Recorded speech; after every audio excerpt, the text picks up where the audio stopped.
오늘 우리가 살아가는 시대는 애써 죽음을 외면하는 시대입니다. 예전에는 우리 주변에서 죽음을 늘 맛봤어요. 저희들이 사랑하는 가족들이 세상을 떠나는 모습을 집에서 지켜봤죠. 저희 아버님도 세상 떠나실 때 집에 오셔서 거기서 마지막 숨을 거두셨거든요. 운명하는 장면을 온 가족들이 함께 지켜볼 수 있었습니다. 그런데 이제는 그 모든 그 죽음을 병원에서 끝내고 장례식도 집이 아니라 장례식장에서 진행을 하죠. 그래서 가족 구성원들이 이 죽음이라는 것을 경험하는 시간들이 많이 줄어들었습니다. 또 우리 한국 사람들은 죽음을 두려워하기 때문에 엘리베이터의 4층도 4자로 쓰지 않고 F자로 바꾸는 그런 문화가 있죠. 이 4자가 죽을 4자가 연상된다는 이유 때문에 그렇습니다. 의학이 발달되고 이제 100세 시대가 되면서 많은 사람들이 죽음을 나와 상관이 없는 것처럼 생각하며 살아가고 있기도 합니다. 먼 미래의 일로 생각을 하면서 살아간다는 것이죠. 하지만 죽음은 우리의 삶의 끝에 있는 것이 아니라 삶과 삶 사이에 언제나 있습니다.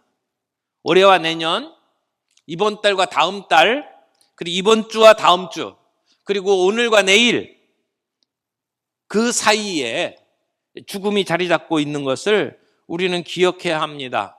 호흡을 하는 순간마다, 들숨과 날숨에 오고 가는 찰나의 순간에도 언젠가 문득 찾아올 수 있는 것이 죽음입니다. 우리가 웰빙을 이야기하고 건강을 이야기하고 장수를 이야기하지만 그러나 죽음은 여전히 우리 모든 인생의 끝입니다. 세상은 여전히 죽음 앞에 침묵합니다. 외면합니다. 죽음은 우리가 인류가 직면한 가장 실존적인 문제입니다. 여러분은 죽음을 무엇이라고 생각하십니까? 여러분은 죽음을 어떻게 대하고 계십니까? 오늘 우리는 바울이 고린도 교회 성도들에게 쓴 편지를 읽었습니다. 그런데 고린도 교회 성도들은 부활에 대해서 오해하고 있었습니다. 바울은 그들의 오해를 바로 잡으면서 예수님의 부활이 가진 확실성에 대해서 이야기를 하고 있는 겁니다. 우리 신앙의 출발점은 십자가예요. 십자가에서 시작합니다. 그러나 그 신앙의 완성은 부활에 있습니다. 부활이 없다면 우리의 신앙은 무덤 앞에 주저앉을 수밖에 없습니다. 그러나 오늘 우리는 선언합니다. 예수님 부활하셨습니다. 예수 그리스도께서 부활하셨습니다.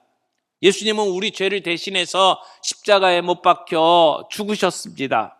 사람들이 예수님을 동굴 무덤에 넣고 큰 돌로 막았습니다. 그런데 놀랍게도 3일 뒤에 그 돌문이 열리고 예수님 다시 살아나셨습니다. 우리는 그것을 부활이라고 이야기를 합니다. 부활은 단지 2000년 전에 있었던 예수님의 이야기입니까? 아니면 우리의 미래에 대한 선언입니까? 많은 사람들이 부활을 그냥 설화로 생각하거나 상징이나 은유로 생각을 합니다. 그러나 사도 바울은 오늘 이 고린도전서 15장에서 분명하게 단호하게 말합니다.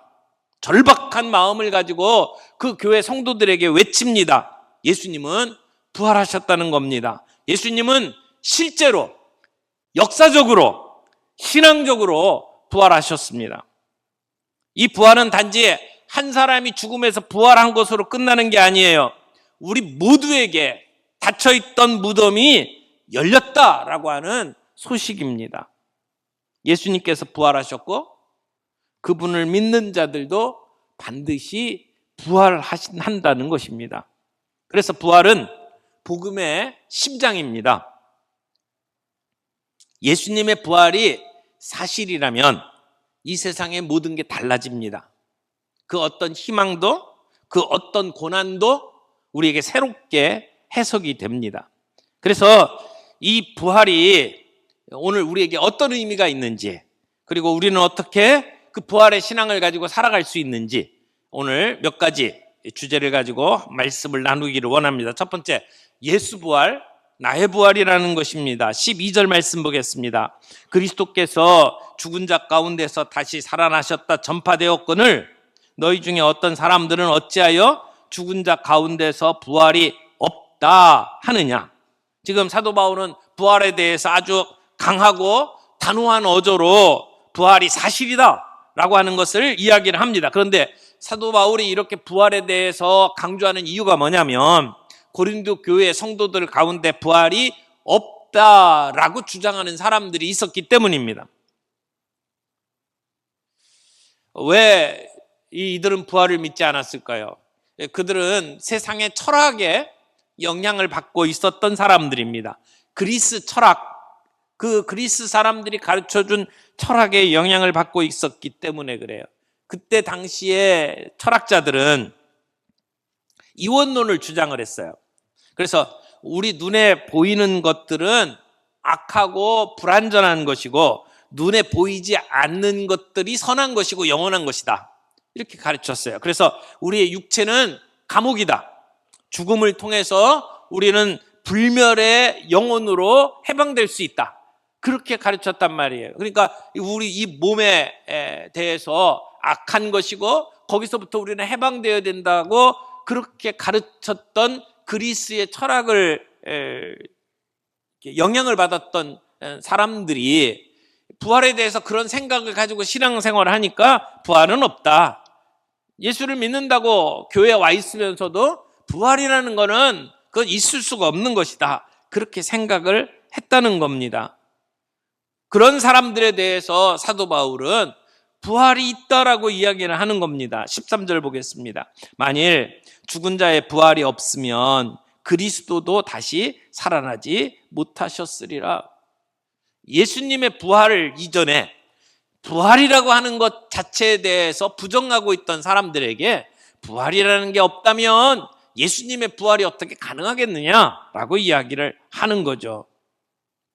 여러분, 그 당시 고린도 교회의 성도들에게도 부활을 믿지 않던 사람들이 있었던 것처럼 오늘 우리 교회 안에도 신앙을 가지고 있다고 하면서도 부활을 믿지 못하는 사람들이 많습니다. 근데 지금 사도 바울은 뭐라고 이야기를 하냐면 부활을 부정하는 것은 예수님의 모든 것을 부정하는 것과 같다라고 단언하고 있습니다. 그래서 만약 죽은 자의 부활이 없다면 그리스도도 살아나신 일이 없을 것이다. 그러면 예수님의 부활을 부정한다라고 한다면 우리의 신앙의 근간이 무너지는 겁니다. 송두리째 무너지는 겁니다. 만약 예수님께서 부활하지 않으셨다면 우리는 여전히 죽음이라고 하는 어두운 구렁텅이 속에 갇혀 있을 수밖에 없습니다. 그래서 사도 바울은 이 고린도전서 15장 12절부터 쭉 나오는 말씀을 보면 만약에 부활이 없다면 가정을 해가지고 그렇게 해서 계속 강조를 합니다. 그러니까 부활이 없다면 이럴 것이다 라고 이야기를 하면서 그 부정하는 것을 다시 부정하고 있는 겁니다.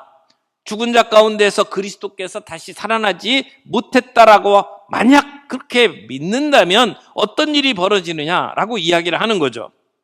여러분, 여기 12절 말씀, 13절 말씀 보겠습니다. 만일 죽은 자의 부활이 없으면 그리스도도 다시 살아나지 못하셨으리라. 그러면 부활이 없다면 예수님의 부활이 없다는 얘기예요. 14절 보겠습니다. 그리스도께서 만일 살아나지 못하셨으면 우리가 전파하는 것도 헛것이요. 우리가 전하는 복음이 헛것이다. 그 다음에 또 너희 믿음도 헛것이며 우리가 가지고 있는 믿음도 헛것이라고 이야기를 합니다. 15절 말씀 보겠습니다. 또 우리가 하나님의 거짓 증인으로 발견되리니 이 얘기가 뭡니까? 그렇게 부활을 이야기하는 우리는 다 거짓말쟁이가 된다. 그런 얘기잖아요. 17절 봅니다. 그리스도께서 다시 살아난 일이 없으면 너희 믿음도 헛되고 너희가 여전히 죄 가운데 있을 것이요. 우리는 여전히 죄 가운데 있는 사람들일 수밖에 없어요. 왜?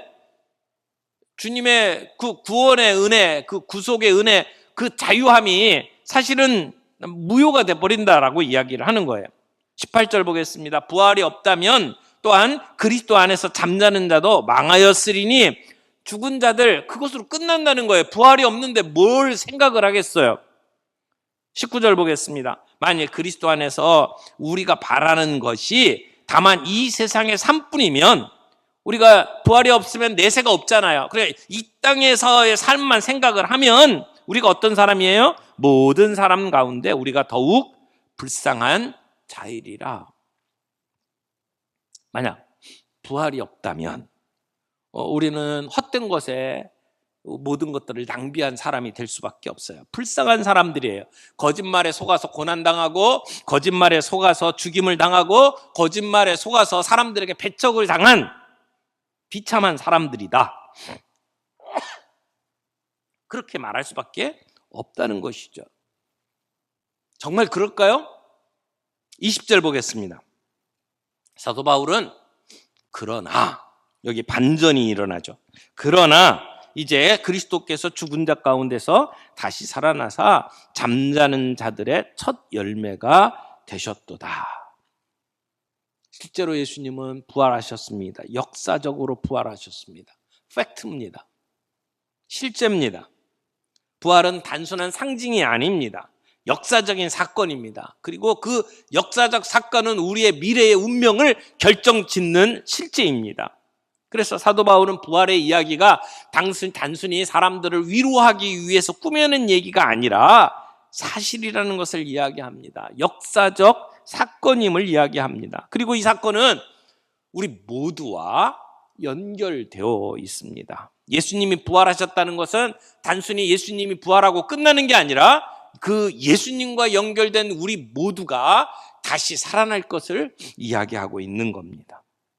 그러므로 우리에게는 이 땅의 삶이 끝이 아니고 부활한 이후의 삶, 영원한 삶이 있다는 것입니다. 그것을 믿는 사람들은 세상을 보는 눈이 달라집니다. 우리의 인생관이 달라집니다.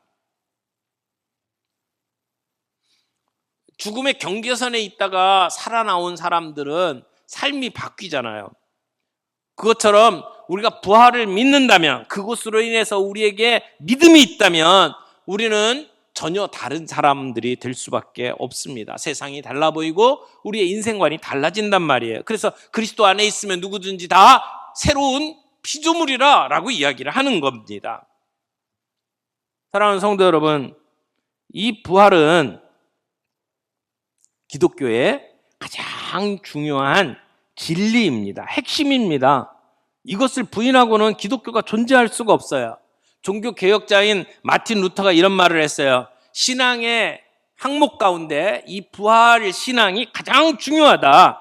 부활이 없으면 우리에게 위로나 소망이 없고 그리스도가 하신 일도 다 헛되기 때문이다 라고 이야기를 합니다. 성경은 분명하게 선포합니다. 20절 말씀, 그리스도께서 죽은 자 가운데서 다시 살아나사 잠자는 자들의 첫 열매가 되었도다. 예수님의 부활은 우리 모두의 부활입니다. 첫 열매가 되었다라는 얘기는 그 다음에 계속해서 열매가 일어난다는 것입니다. 예수님의 부활이 있기에 우리도 부활하게 된다라고 이야기를 하는 것입니다. 죽음이 끝이 아니라는 겁니다. 죽음 이후에 영원한 삶이 우리에게 있다고 가르쳐 주는 겁니다.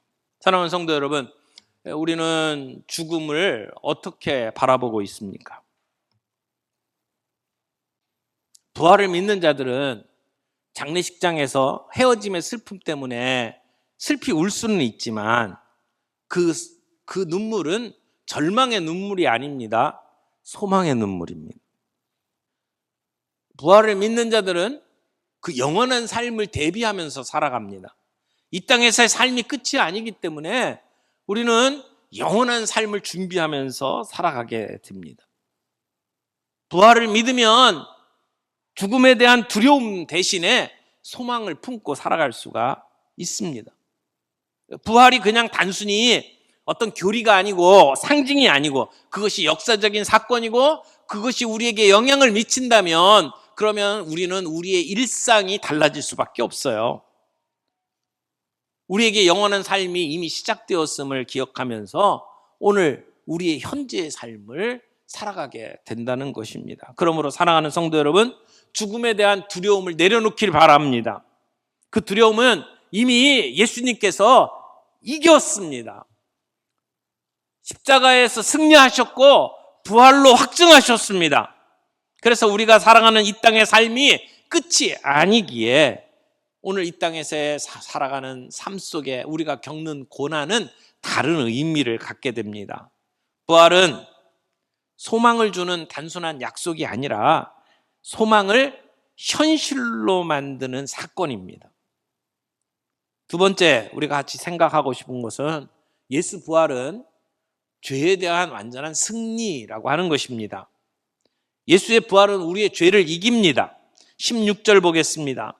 만일 죽은 자가 다시 살아나는 일이 없으면 그리스도도 다시 살아나신 일이 없었을 터이요. 17절 그리스도께서 다시 살아나신 일이 없으면 너희의 믿음도 헛되고, 다 같이 읽겠습니다. 너희가 여전히 죄 가운데 있을 것이요. 이 얘기가 뭐예요? 부활이 없으면 죄 용서도 없다라고 이야기를 하는 것 아닙니까? 부활이 없다면 우리는 여전히 죄의 형벌 아래 묶여 있을 겁니다.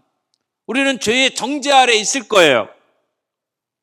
십자가가 우리의 죄값을 지불했지만 부활이 없었다면 그 지불한 것이 유효하지 않다는 얘기입니다. 그러므로 예수님의 부활은 단순히 죽음을 이기신 사건만이 아니에요. 죄값을 다 치르셨다라고 하는 하나님의 인준입니다. 승리의 깃발입니다. 그래서 예수님 다시 살아나셨기에 우리는 죄와 사망 가운데 자유함을 얻을 수가 있다라고 하는 것입니다. 부활이 없다면 우리는 여전히 죄 안에 남아있다라고 사도 바울은 단언을 합니다. 그러니까 부활은 죄가 끝났다라고 하는 하나님의 선언이라는 것입니다. 로마서 8장 1절 말씀 보겠습니다. 그런즉 이제 그리스도 예수 안에 있는 자에게는 결코 뭐가 없다? 정죄함이 없다. 부활은 죄에 대한 완전한 승리의 선언입니다. 예수님의 부활은 더 이상 정죄가 없다는 것을 확인시켜 주는 겁니다. 정죄가 없다면 그러면 우리에겐 더 이상 죄책감이 필요 없다는 얘기입니다. 여러분, 우리가 늘 죄를 짓고 그 죄책감 때문에 힘들게 살아가지 않습니까? 우리가 예수를 믿고 예수님의 정죄가 끝났다고 분명히 선언했는데도 불구하고 여전히 죄책감에 발목 잡혀서 힘든 삶을 살아가고 있지 않습니까? 여전히 죄의 정죄 속에 머물러 있지는 않습니까? 오늘 예수님의 부활이 우리가 죄로부터 정죄로부터 자유롭게 되었다라고 하는 하나님의 선언이고 승리의 깃발이라고 하는 것을 믿는다면 우리는 더 이상 그 죄책감의 그늘 아래 살아갈 필요가 없습니다. 오늘 사탄의 정죄 앞에서 우리는 이 부활의 능력을 가지고 자유를 누리면서 살아갈 수 있기를 바랍니다. 우리가 하나님 앞에 나아가 회개하면 우리의 모든 죄가 용서함 받는다는 것을 믿어요. 그런 죄사함의 근거가 어디에 있어요? 부활에 있다, 이렇게 이야기를 하는 겁니다. 매일매일의 회개가 부활신앙의 기초라고 하는 것을 기억하면서 살아가야 합니다. 오늘 우리는 승리하신 예수님을 바라보면서 자유를 누리고 살아갈 수 있어야 합니다. 죄책감에서 자유하기를 바랍니다. 예수님이 다시 살아나셨기에 우리의 용서는 지금도 유효합니다. 완전합니다. 삶에서 반복되는 실패가 있다 할지라도 다시 일어설 수가 있습니다. 부활은 다시 일어서게 만들고 우리를 회복하게 만드는 능력입니다. 세 번째, 예수 부활, 새로운 삶의 시작. 예수님의 부활은 새로운 삶을 시작하게 만듭니다. 22절 말씀 보겠습니다. 아담 안에서 모든 사람이 죽은 것 같이 그리스도 안에서 모든 사람이 삶을 얻으리라. 아멘. 그러면 아담과 예수님을 비교하고 있어요. 아담은 모든 인류에게 죽음을 가져왔지만 예수님은 모든 인류에게 생명을 가져왔습니다. 여기서 사도 바울은 새 창조의 관점을 이야기를 합니다. 부활은 단지 죽은 권세에 이기고 일어나셨다, 살아나셨다라고 하는 과거 사건이 아니라 새로운 인류의 시작을 이야기하는 겁니다. 하나님의 새로운 창조가 시작된 것을 이야기합니다. 첫 열매가 있었다라고 하는 것은 그 뒤에 계속해서 열매가 맺혀진다라고 하는 얘기죠. 아담으로 인해서 죄가 들어왔지만 예수님을 인해서 생명이 돌아왔어요. 예수님 때문에 회복이 돌아왔어요. 그래서 예수님의 부활은 새로운 창조로 이끌어지는 겁니다. 아담 안에서 모든 사람이 죽은 것 같이 그리스도 안에서 모든 사람이 삶을 얻어요. 생명을 얻는다. 아담은 인류의 대표였고 그 죄로 인해서 사망이 우리 가운데 들어왔지만 예수님은 마지막 아담이 되셔서 새 인류를 여셨다는 겁니다. 그래서 부활의 첫 열매가 되셨고 그 믿는 모든 성도들은 예수님을 따라서 부활하게 된다는 것이죠. 그리고 새로운 인류의 시작이 이루어졌다라고 이야기를 하는 겁니다. 여러분, 우리가 고난과 부활을 이야기할 때 늘 십자가를 얘기를 합니다. 근데 우리 개신교의 십자가는 빈 십자가예요. 십자가 위에 예수님의 형상을 이렇게 올려놓지 않아요. 근데 캐톨릭을 가면 그 십자가 위에 예수님의 형상이 꼭 이렇게 있잖아요. 개신교와 천주교의 차이가 거기에 있어요. 같은 하나님을 믿고 같은 예수님, 같은 성령님을 믿지만 교리와 그 실행에 있어서 다른 점이 많이 있는데 가장 두드러지는 것 중에 하나가 십자가예요. 그래서 천주교에서 사용하는 십자가를 십자고상이라고 표현을 합니다. 예수님의 몸이 달려있는 십자가 형태를 사용을 하는 거죠. 그런데 개신교는 그 십자가 사용하지 않습니다. 빈 십자가, 그냥 나무만 있는 십자가를 사용을 합니다. 왜냐하면 종교 개혁자들이 그 예수님의 상을 그렇게 걸어놓고 바라보는 것을 우상으로 생각했기 때문입니다. 잔 칼빈 같은 경우는 빈 십자가조차도 우상이라고 이야기를 했었어요. 그래서 장로교회 중에는 이 강단에 십자가를 두지 않는 교회들도 꽤 있습니다. 하지만 대다수의 그 교회에서는 십자가를 우상이 아니라 상징으로 우리가 받아들이고 십자가를 걸고 있죠. 근데 예수님의 그 고난받는 형상을 달아둔 십자고상은 예수님의 고난을 좀 더 강조하는 십자가고, 개신교회가 보여주고 있는 빈 십자가는 예수님의 부활을 강조하는 십자가입니다. 그래서 천주교에서는 비록 그 십자가에 예수님의 고난을 강조하다 보면 거기에 좀 이렇게 무거운 경향이 있죠. 좀 이렇게 뭐랄까, 슬픔과 고난이 이렇게 보여지는 십자가의 모습으로 많이 강조가 됐지만, 개신교의 십자가는 그냥 십자가이지만 예수님이 없는, 부활하신, 그래서 밝고 긍정적인 그러한 경향을 갖고 있습니다. 여러분, 우리가 십자가의 모습을 볼 때마다 우리 개신교인이라면 이런 질문을 할 필요가 있어요.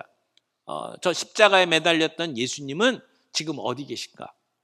십자가에 달리신 예수님은 더 이상 십자가에 계시지 않아요. 무덤에 계시지도 않아요.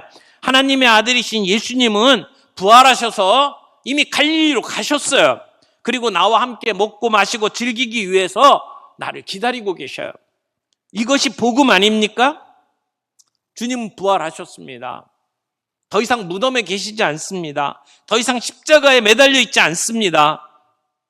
다시 살아나셨습니다. 그러므로 우리는 그 부활하신 주님을 믿고 받아들이고, 그리고 그 믿음 가운데 우리의 일상을 새롭게 살아가야 한다라고 하는 것입니다. 부활은 단지 미래의 소망만이 아닙니다.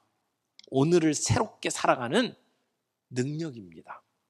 사랑하는 성도 여러분, 오늘 우리가 이 땅을 살아가면서 부활 신앙을 가진다면 언젠가 우리가 이 세상을 떠나고 죽고 다시 산다라고 하는 소망을 갖게 될 뿐만 아니라 사실은 오늘 이 땅에서 새로운 피조물로 하루하루의 삶을 하나님의 백성으로서 새롭게 살아갈 수 있다라는 것입니다. 천국은 언젠가 죽어서 누리게 되는 것만이 아니라 이 땅에서 우리는 천국을 맛보면서 살아갈 수 있게 됩니다. 왜냐하면 천국의 가장 중요한 의미는 하나님과 함께 사는 것이기 때문입니다. 하나님과 함께 산다면, 이 땅에서 우리가 하나님과 함께 살아간다면 그곳이 어디 있는지 우리는 천국을 맛보며 살아갈 수 있게 된다는 것입니다. 주님이 승천하시면서 제자들에게 그렇게 말씀하셨잖아요. 볼지어다 내가 세상 끝날까지 너희와 항상 함께 있으리라. 주님은 부활하셔서 지금도 살아계셔서 우리와 함께 하신다는 겁니다. 사랑하는 성도 여러분, 우리가 주일날 이렇게 함께 모이잖아요. 우리가 전통적으로 토요일날, 안식일날 모이던 그 모임을 주일로 바꿔서 모이는 이유가 뭡니까? 주일이 안식 후 첫날 예수님 부활하셨기 때문이에요. 부활을 기념하며 모이는 거예요. 매주 우리가 일요일날 모여서 예배드리는 것은 주님의 부활을 기억하며 그리고 그것을 기뻐하면서 함께 예배를 드리는 겁니다. 부활은 매 주일 우리는 기억해야 될 것이고 그리고 그 신앙을 다시 점검해야 합니다. 동시에 매 주일만 해야 될 것이 아니라 잠자고 일어나는 아침마다, 매일 아침마다 우리는 부활을 다시 생각해야 합니다. 우리는 예수 그리스도의 생명이 내 안에 있어서 새로운 삶을 살아간다면 우리의 매일매일의 삶의 태도도 달라져야 한다고 믿습니다. 여러분은 부활을 믿고 부활을 살아가고 계십니까? 부활 생명으로 살아가는 삶의 몇 가지 특징을 간단하게 소개하고 마치려고 합니다. 만약 부활 신앙이 있다면 우리는 장례식 가운데 눈물을 흘려도 소망으로 눈물을 흘립니다. 애통하되 절망하지 않습니다. 부활 신앙을 가지고 있다면 죄와 싸우지만 승리한 사람으로 싸웁니다. 그래서 죄의 죄책감 때문에 회개하는 것이 아니라 하나님의 은혜 때문에 하나님께 회개합니다. 여러분, 부활신앙이 우리에게 있다면 우리의 일상의 우선순위가 바뀝니다. 우리의 시간, 우리의 재정, 우리의 재능, 그것을 이 땅에서의 삶에 투자하는 게 아니라 영원한 삶에 투자합니다. 부활신앙을 가지고 있다면 우리는 담대하게 복음을 전합니다. 우리는 거짓 증인이 아닙니다. 우리는 부활의 증인이기 때문에 그렇습니다. 부활신앙을 가지고 있다면 우리는 예배하는 삶을 삽니다. 빈 십자가를 볼 때마다 주님 부활하셨습니다. 십자가에 계시지 아니하고 무덤에 계시지 아니하고 다시 살아나셔서 오늘 나와 함께 하십니다. 고백하면서 우리는 주님께 나아갈 수 있게 될 것입니다. 사랑하는 성도 여러분, 부활은 우리 기독교 교리의 한 부분이 아니에요. 부활은 우리 복음의 핵심입니다. 그리고 우리의 삶을 해석하도록 만드는 렌즈입니다. 부활은 우리의 새로운 삶을 살게 만드는 능력입니다. 오늘 우리가 예수님처럼 부활을 믿으면서 그 부활을 기대하면서 오늘 이 땅에서 예수님과 함께 부활을 누리면서 살아갈 수 있기를 바랍니다. 부활의 삶, 지금 여기에서 우리가 함께 누리며 살아갈 수 있기를 바랍니다. 우리의 고난의 현장 속에서, 우리의 가정에서, 직장에서, 우리 모든 삶의 현장 속에서 부활로 살아가는 사람들이 되기를 바랍니다. 그리고 그 부활은 나 혼자만 하는 게 아니잖아요. 부활을 우리 믿음의 공동체가 모두가 함께 경험하는 사건입니다. 함께 연대해 가면서 우리가 서로를 위로하고 격려하고 서로 연대하는 가운데 공동체로서 이 부활을 누리면서 살아갈 수 있기를 바랍니다.